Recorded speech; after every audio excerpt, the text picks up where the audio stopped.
Welcome back, everyone. Today in the Elder Scrolls Online, we are, of course, on the High Isle PTS. This is week 1 of the PTS, so yes, anything can change over the following week. So none of this is set in stone. Quick disclaimer out there.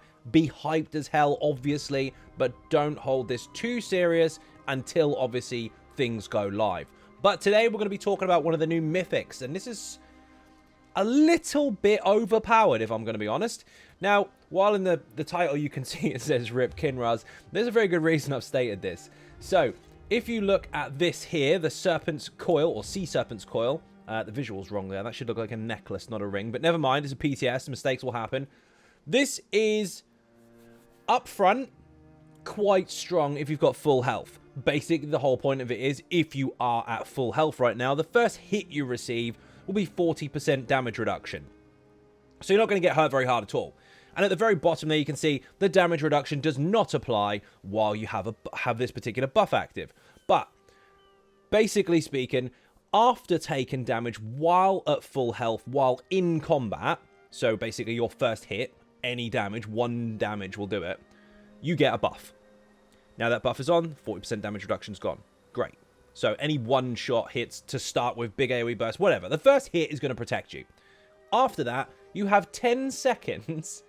Get ready for this. 10 seconds of 40% snare. So you're 40% slower. Which sounds harsh. But at the same time, you gain major berserk, increasing all damage you do by 10%. And major courage, increasing your weapon and spell damage by 430. Basically speaking there, you have Kinraz without the use of the 5-piece set. And you have major courage without the need of anyone else wearing Spell Power Cure or Olarims. Combined. Just from a 1-piece bonus. Now that says it lasts for 10 seconds, which it does. And you can't apply this buff unless you're full health. So all you really need to do is take damage to activate it, and then be full health when it runs out. If you have an active healer or skills that do heal you, that's really, really easy to do. Because while you might take lots and lots of damage in content, trials, dungeons, arenas, whatever, you're always going to be at some point full health. Which means if you have an active healer or you are on top of your own survivability, you can basically have 100% uptime on 2 5-piece bonuses without the 2 sets being present. Also, the snare, while it sounds really, really aggressive, granted, if you're running out the back of VMOL or something, that's going to be a problem. Anywhere else, apart from really fast-moving content, it's not going to be an issue. Now, of course, when it comes to the last boss in the new trial, sure, you have to move fairly quickly. This is probably not going to be best for that. But in other places, especially Stack and Burns, who cares if you're snared? Dodge roll still covers the same distance anyway, no matter how slow you are. I'm going to give an example of that from this tiny, tiny minion over here. So he is going to snare me. Hit me. I'm now 40% snared. I can still sprint. Still not that bad. And if I dodge roll, I still cover loads of ground anyway. Whoopie-doo. So we'll kill him. And then we'll go use it in a dungeon. Now granted, this is on the PTS, so obviously anything could change at any moment. We'll put it on vet. Watch me get wrecked. The trick is to stay alive, but to take damage. Most content, there's AoE stuff on the ground or in the air, and you need an active healer or an active spell that will keep you healed, because even though you're not in the face of the enemy, you're going to constantly take damage. Even if a really, really good tank is controlling the room, you'll still take damage. Like these guys here, any of their burst AoEs will hit me, and I will take damage and proc the set. As you can see here, very simple. I have Major Berserk and Major Courage pretty much on tap. Now, if I am not full health, as you can see, it ran out. They're still going to hit me? It ran out. All I need to do is heal. Hit me again.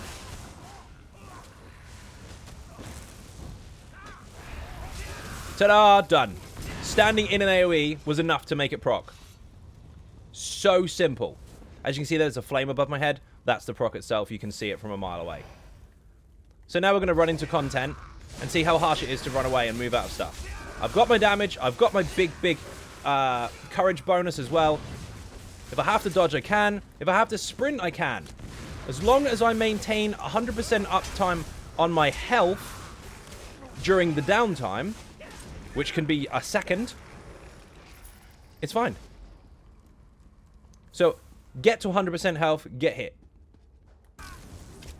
That is absolutely bonkers. Especially when you're using something like a Templar, or a Sorcerer, or even a DK now, when you can heal throughout doing damage. Sure, it helps if you've got an active healer. And you might argue that the healer's too strong because you're at 100% all the time. But you have to take damage while at 100%. 1 damage will fire this. So while you might be trying to fit Kinraz into your build, a whole 5-piece set for the sake of Berserk while trying to stack light attacks in order to keep it up, or while you might have a healer, not sure what sets to use, and oh, we must bring Spell Power Cure, or we must bring Olorams because we need the Major Courage. Well, no. They can take that off and use something else. And then you can take off Kinraz and use something else. You can now stack 2 bonuses that you used to have to use 5-piece sets for without them, and now benefit from other stuff at the same time. Now, of course, with this being a mythic item, that doesn't mean that you can stack 2 5-piece sets and a monster helmet and shoulders. You are going to have to sacrifice something. A 4-piece bonus, a 5-piece bonus, a 2-piece bonus, whatever. You will have to sacrifice something. But the gain from this is absolutely mental because the uptime is insane. And that snare is really, really not a problem. Again, you're going to pull loads of stuff, and I'm going to move around a bit. I am snared to crap now, 40%. I can still dodge roll. I'm still very, very agile. It's not an issue. If anything, I think they need to increase it. Because no one is going to notice this in content, especially if you've got speed buffs. Which you might have from your race, or your class, or your skills, or whatever. I'm not slow enough for it to be a negative effect that will drastically upset me in content. Now, while we're fighting this boss here, you're going to see that I have the Berserk on. As soon as I hit 100%, I take damage. It's on me again. It's not going to run out. It's so simple. And that's solo. Now, you imagine having a healer in the room. You're going to be 100% health a lot of the time, depending on the damage you're taking. But as long as you do get hit, it's going to constantly reactivate. All you need to do is do a light attack or an AoE or something. Granted, of course, if you are in a fight like this, which is very, very single target, this one doesn't have too much area of effect stuff going on, so you may or may not benefit from it in certain areas like this. But if you are in most difficult content, where you really do need the buffs and bonuses, or at least would like them, this is no longer a problem. So what do? Do you stack 5-piece sets and everybody wears the same old stuff? Or do you benefit from a 4-piece set or a full 5-piece set at the same time as having this anyway? It's bonkers. Nearly died there. That was good. Really, really overpowered in my opinion. However, with most mythic items, Zos doesn't want everyone to wear exactly the same thing. But this does lean in towards altering your group composition somewhat because you've now got 2 buffs that doesn't need to be brought by somebody else. Really cool stuff. Very powerful. We'll see what happens with it during the PTS cycle, because we know anything can happen at any time. But if this goes through to live, you're going to see Thracians or kill all over again, because everyone's going to be friggin' wearing it.